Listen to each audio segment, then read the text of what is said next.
Users in the state line say the last 24 hours have been a roller coaster. Some worried they would lose work, others connections made over the years.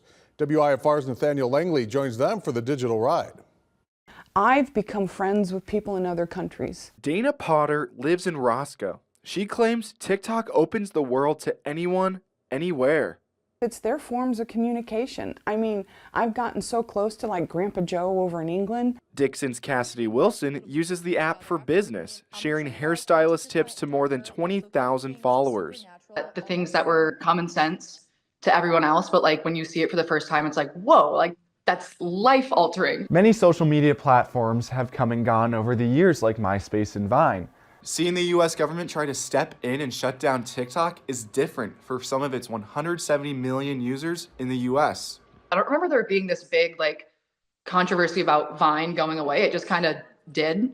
Seems like more serious with like the government being involved. Taking away my access to internet apps is not freedom.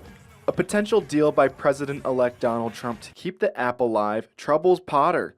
There is a movement to control what we as Americans have access to or are allowed to do. Wilson believes TikTok will be back and better than ever, no matter what arrangement protects the platform.